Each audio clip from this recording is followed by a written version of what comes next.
Allah yang Maha Agung, Allah yang Maha Rahim, Allah yang Maha Hakim.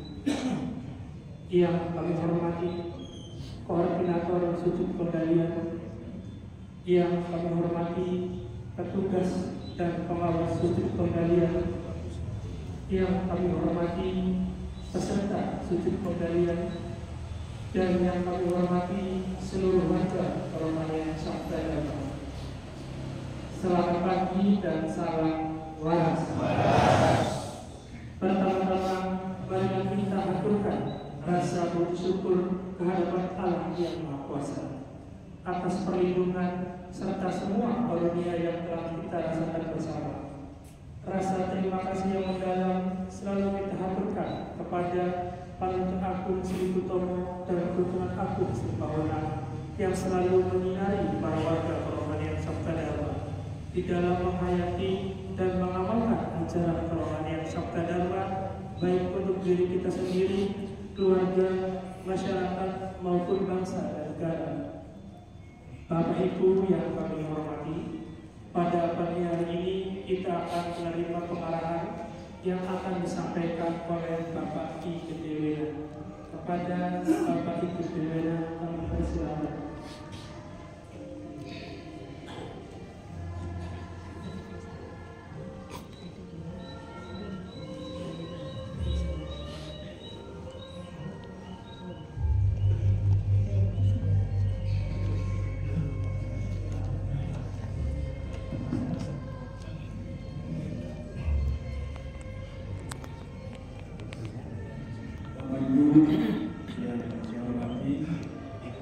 Untuk lancarnya kegiatan kita pada pagi hari ini hingga malam nanti, marilah kita awali dengan itu hingga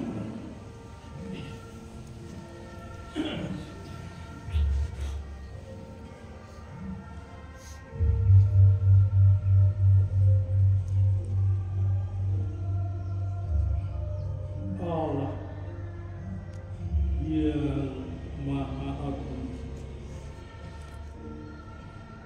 Allah yang Maha Rahim, Allah yang Maha Adil. Puji syukur kami aturkan hadapan Allah yang Maha Kuasa, bahwasanya pada pagi hari ini kami para petugas sudut penggalian dan peserta sudut penggalian telah dapat berkumpul dalam suasana yang sangat berbahagia guna melanjutkan sudut penggalian pada hari yang ke-6. Semoga Allah yang Maha Kuasa senantiasa memberikan tuntunan, bimbingan, dan perlindungan sehingga apa yang kami laksanakan dapat berhasil dengan sebaik-baiknya. Yang Maha Kuasa, semoga para tuntunan, para warga yang masih ada dalam kegelapan, ada dalam keadaan sakit, kami mohon sinar Allah yang Maha Kuasa, sinar kesadaran, kewarasan, sehingga mereka dapat kembali melaksanakan tugas-tugasnya, baik tugas jasmani maupun rohani. Terima kasih yang sangat dalam diaturkan di hadapan Buku Padunagung Sri Utomo dan Ibu Sri Pawana atas jasa-jasa, dan semoga pula beliau senantiasa memancarkan sinar yang terang kepada kita semua, sehingga kita dapat melanjutkan dan sekaligus melestarikan ajaran sekaligus. Allah yang Maha Agung,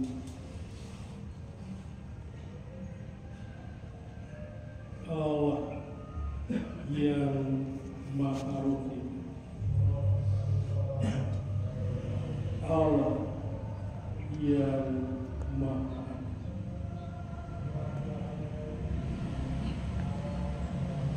Adil. waras. Yang saya hormati Bapak Koordinator untuk sekalian. Yang saya hormati Bapak Ibu para petugas baik penerima laporan, guru pengalihan maupun pengawas pengalihan. Dan juga Bapak Ibu peserta pengalihan yang saya hormati. Selamat pagi dan salam panas. Pada pagi hari ini kami dan saya sendiri ditugaskan oleh Bapak Direktur Pengalihan untuk memberikan pengarahan. Namun dalam hal ini bukan pengarahan. Ini saya akan maju menyampaikan beberapa hal terkait dengan sujud pengalihan. Nah, sebelum itu kita bersama-sama mohon kepada Yang Maha Kuasa, semoga apa yang kita laksanakan dapat berhasil dengan sebaik-baiknya. Jadi juga terima kasih alhamdulillah kepada Bapak Ibu dan Ibu Sipona atas jasa-jasanya dan sudah pulang biasa memberikan tuntunan pimpinan dan juga kita semua sehingga dapat melaksanakan tugas sujud dan sebaik-baiknya. Bapak Ibu yang saya hormati, ini titipan dari para petugas penerima laporan. Diharapkan Bapak Ibu selesai sujud hendaknya melapor, karena masih ada 1-2 yang tidak melapor. Itu diharapkan setiap selesai sujud pengalihan melapor. Ini termasuk kita tertib dengan tata tertib yang ada di dalam buku pedoman sujud pengalihan. Karena berhasilnya sujud pengalihan itu yaitu pertama tata tertib dan dalam pengalihan seperti apa yang disampaikan kemarin oleh Bapak Koordinator untuk sujud pengalihan. Modal-modal pengalihan itu sangat-sangat penting. Dan kemudian tata tertib itu tetap Bapak Ibu harus laksanakan. Nah, sehingga kedua hal itu akan memperlancar tugas kita semua. Jadi tidak hanya para peserta pengalihan maupun juga bagi kami para petugas. Nah, itu yang pertama. Dan yang kedua, perlu juga saya sampaikan bahwa sudah beberapa kali atau berulang kali disampaikan oleh Bapak Ibu para petugas, ternyata masih ada 1-2 ketika pandang tajam 1 meter itu masih ada yang merasakan masuknya cahaya itu ke mata satu, ke promono. Jadi padahal sudah sering-sering disampaikan ya. Nanti itu saya tegaskan kembali bahwa cahaya ketenangan yang ada di tubuh itu masuk ke mata yang 2-nya ya. Maka masuk ke mata dan kemudian mengakibatkan mata itu dingin dan masuk atau tembus ke otak dan seterusnya.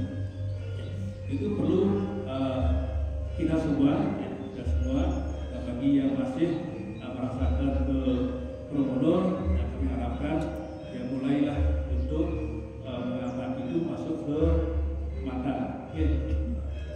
Nanti itu kita selaku warga Subarama, tugas pokok kita adalah sujud kepada Allah yang Maha Kuasa. Nah, bagaimana upaya kita agar dapat sujud yang mat, atau yang disebut dengan mating sujud. Itu harapan kita, sehingga kita bisa memahami, bisa kita memetik manfaat atau penggunaan dari sujud itu sendiri. Nah, apabila sujudnya tidak dapat dilakukan dengan sempurna, kita tidak akan dapat merasakan manfaat dari para sujud itu. Apa kegunaan dari para sujud itu?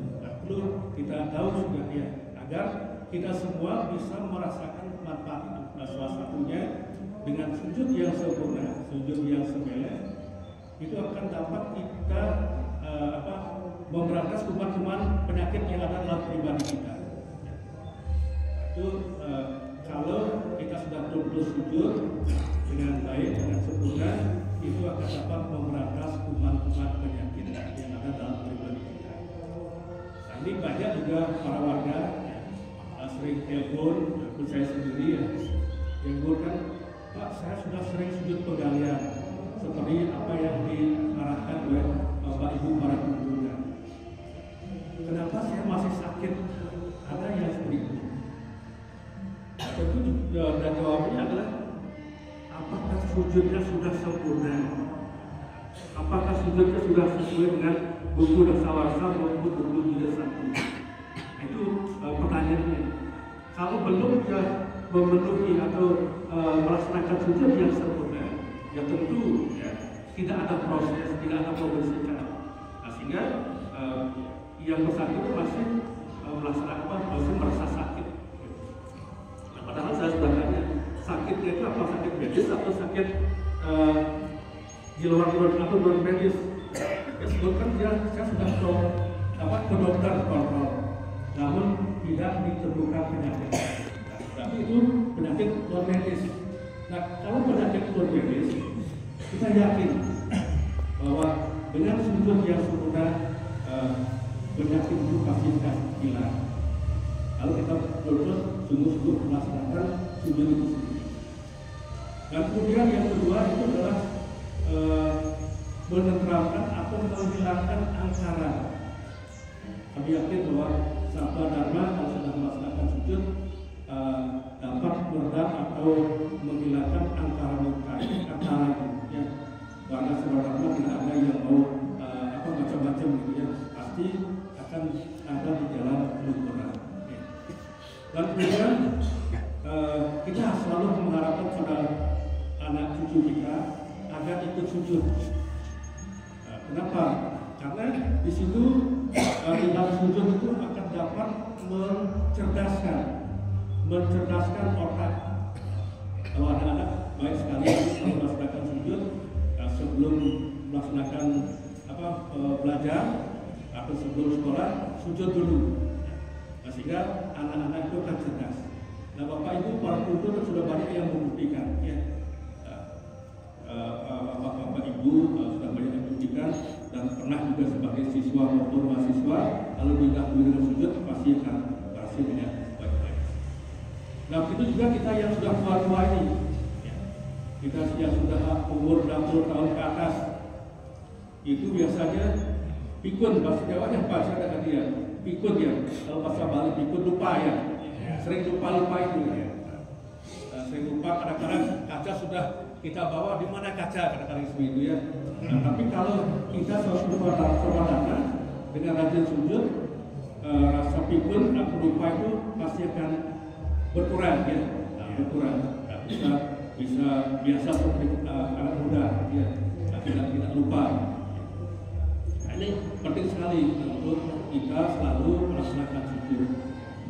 Dan kemudian itu juga dapat mencapai kewaskitaan, ya kewaskitaan pendengaran, penciuman, tutur kata, dan juga termasuk juga terjadi dapat mencapai yang disebut dengan bisa waskita dengan rasa, waskita rasa. Ya. Nanti itu warga setempat tidak mengherankan, ya. Ketika dia melakukan sesuatu, dia mengerti, oh ini tidak boleh, ini boleh. Nah, termasuk juga makanan ya, makanan kita mengerti, oh ini makan tidak boleh dimakan. Nah, banyak warga setempat sudah membuktikan seperti itu, asalkan mereka betul atau sungguh-sungguh melaksanakan sujud. Nah, sujud seperti apa yang disampaikan oleh Bapak Selamat kemarin dan juga disampaikan oleh Bapak Madi Nadana. Itu yang perlu kita laksanakan. Sujud itu jangan sampai kita dalam satu hari atau dalam 24 jam itu sampai kosong. Ya, usahakan setiap hari atau selama 24 jam itu minimal melaksanakan sujud sekali. Kalau lebih bagus. Ya, kalau lebih banyak lebih bagus. Nah, kalau bisa ya kita lakukan sujud itu pada malam hari pada jam 7 malam, yaitu pertengahan malam dan pada pagi hari. Itu sangat-sangat penting sekali, sangat berguna dan bermanfaat bagi kita sendiri. Ya. Nah, namun tetap itu bahwa bukan banyaknya sujud yang dimaksud, Namun begitu sujud agar dapat betul-betul merasakan makna sujud. Nanti itu dalam sujud ini jangan sampai tahapan-tahapan sujud itu dilompat-lompat atau lompat-lompat itu harus ditata betul-betul. Karena semua itu ada pengertian-pengertiannya. Nah, ada pengertiannya, saya ingat ada bukti-bukti atau keberhasilan itu akan ditunjukkan di situ.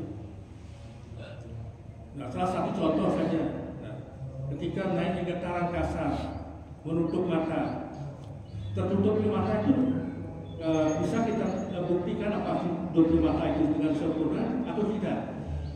Itu kita lihat, kita rasakan ada air liur yang keluar. Begitu tutup mata, air liur yang keluar, apalagi banyak bisa keluar air liur, itu sudah pelan dan dada terasa dingin, itu sudah membuktikan bahwa keberhasilan tertutupnya mata itu sendiri.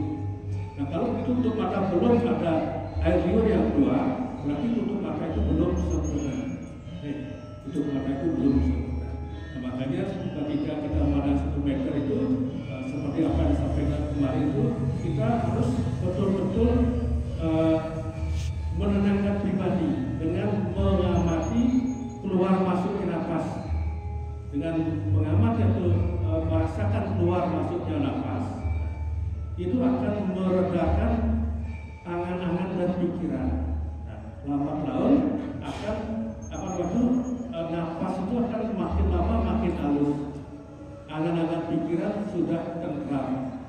Nah, ketika tentram itu baru akan muncul cahaya yang ada di ujung jari.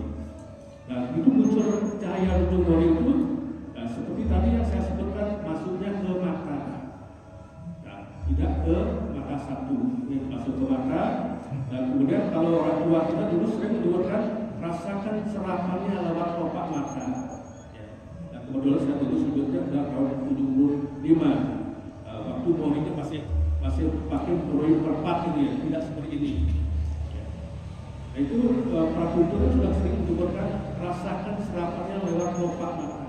Nah, yang dimaksud itulah bahwa cahaya itu masuk ke mata dan memproses mata sampai betul-betul mata itu bersih, sampai dingin, dan terus otak kecil dan mendinginkan otak kecil.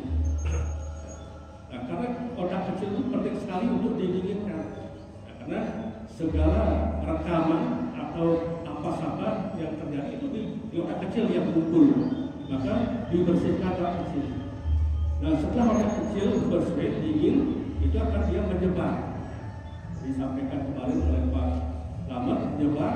Ya, ada yang membersihkan ke 2 saudara yang di atas, yang Borobudur dan Lombok, dan juga gelombang 7 yang ada di depan di atas kita, di kepala kita. Nah, itu satu itu dibersihkan. Ini mata masih melek ini.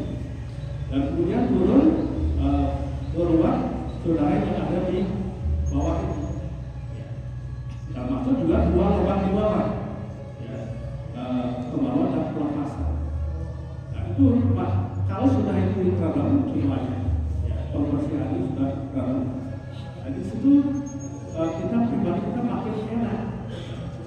Nah, ini tujuannya kenapa dibersihkan? Itu bukan konsep awal. Kenapa dibersihkan lubang 9 ini, dan kemudian dapat di luar atau dibersihkan sekarang 12 ini. Kenapa juga yang masuk di tempat yang harus itu bersihkan? Nah, itu banyak ada yang bertanya seperti itu. Karena yang masuk kita itu terkontaminasi oleh saudara sebelas kita. Nah, sehingga di dalam sujud itu perlu dilakukan perubahan. Dan juga di dalam buku juga disebutkan sujud itu adalah perubahan saudara 12. Dan kenapa para saudara ini kita bersihkan? Ya. Karena kemudian nanti setelah kita berhubungan asmara, agar betul-betul keagungan, kerohiman, keadilan yang maha kuasa masuk dalam pribadi kita dan terpatri dalam pribadi kita, sehingga kita dapat menyelaraskan diri terhadap sifat-sifat keagungan, kerohiman, dan keadilan dari yang maha kuasa. Sekalipun tidak banyak, ya, kita merasakan kita diarahkan seperti itu, ya, sifat keagungan, kerohiman, dan keadilan dari yang maha kuasa. Itu tujuannya seperti itu. kita bersihkan ini.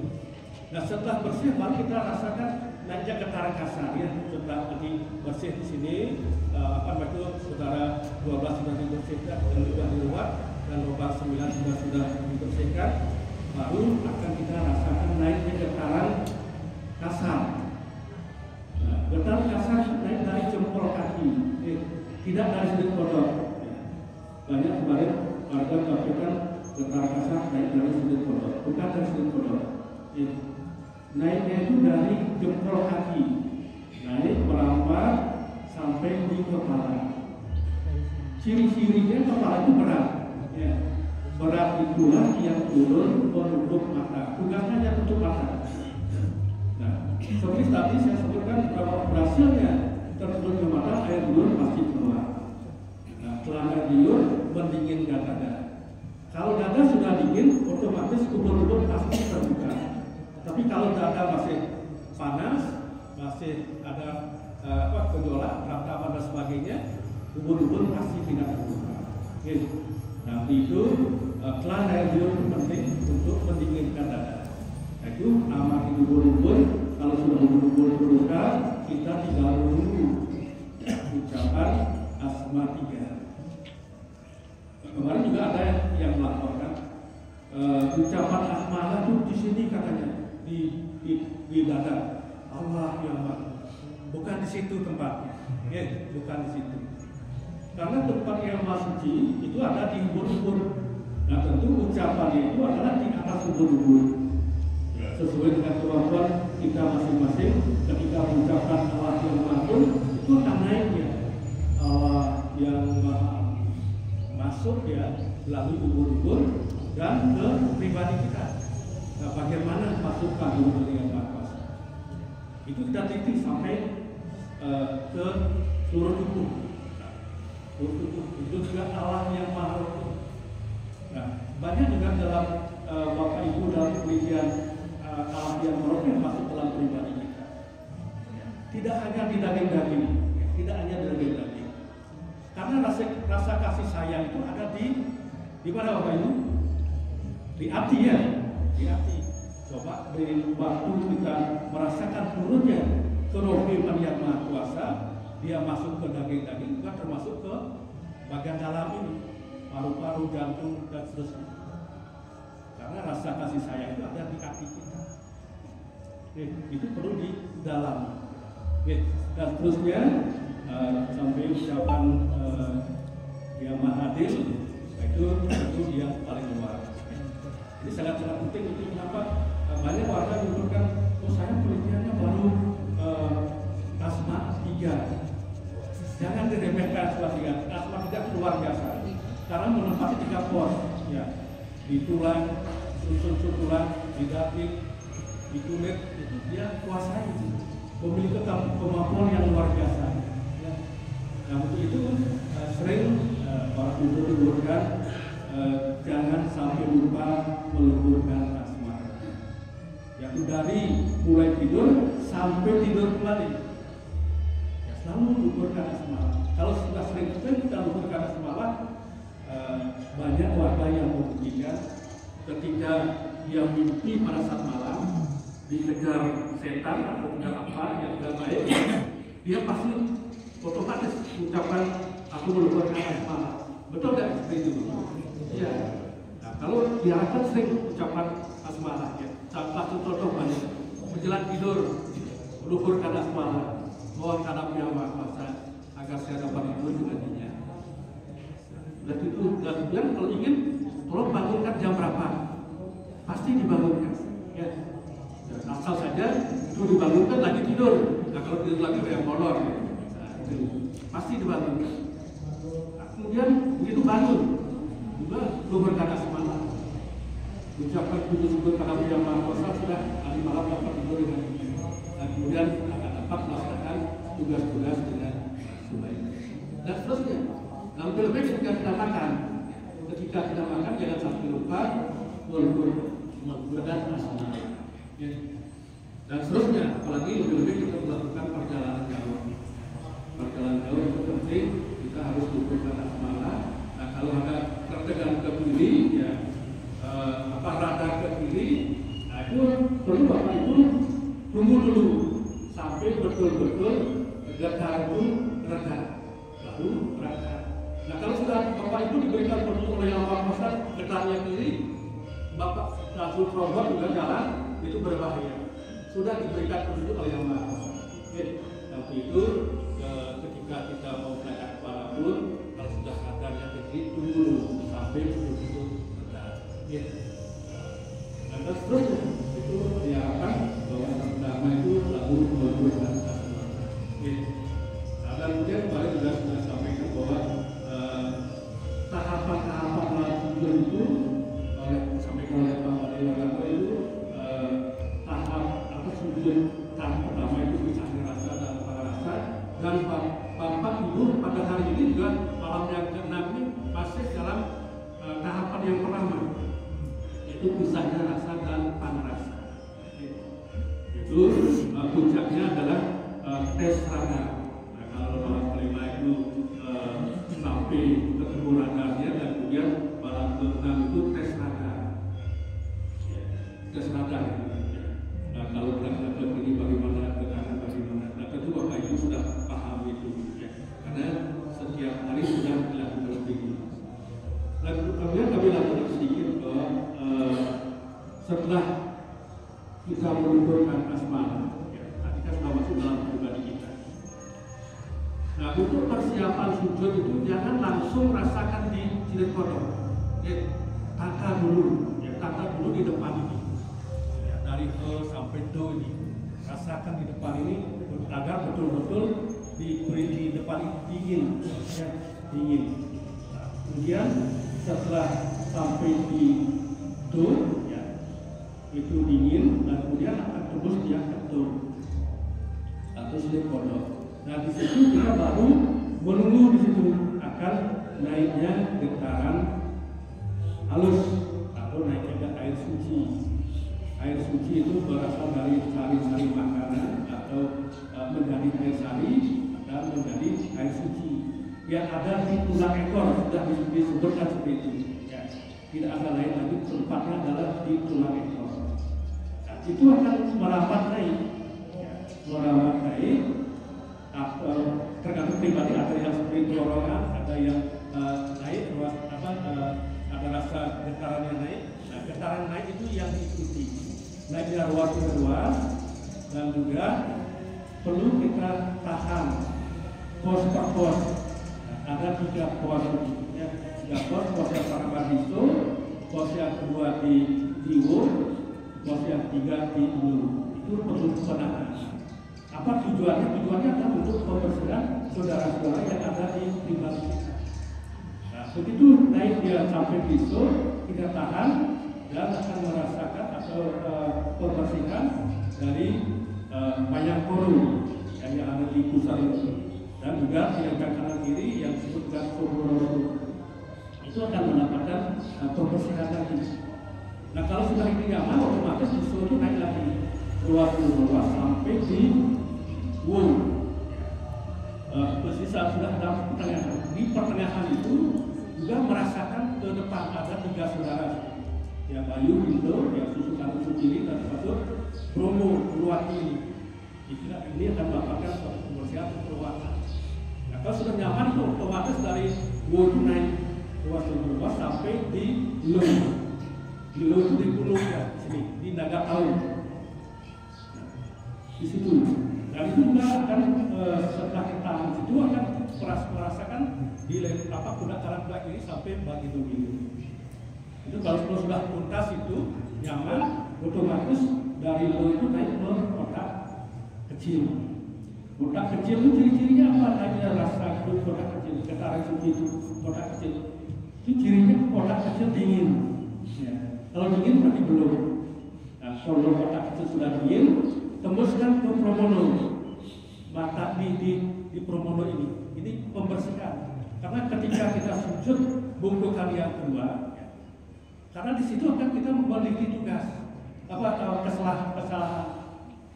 Ketika kotak kecil dingin dan ini Promono merasa sudah terang, di situ akan dapat menemukan kesalahan. ketika di dalam hubungan yang kedua. Ini sangat-sangat penting ini. Nah, setelah ditembus ke sini, otomatis kalau nyaman di sini, dia otomatis dari kotak kecil naik kotak besar dan terusnya ada di bawah. Nah, ketika di bawah jangan keburu-buru udah mengucap. Tenang dulu, amati air liur, rasakan, pelan-pelan air liur, rasakan di dada yang dingin, ubun-ubun terbuka. Nah, di situ sudah ada dorongan untuk mengucap ucapan yang Maha Suci, sujud yang Maha Kuasa. Oke, nah itu dan seterusnya. Ini habis waktunya.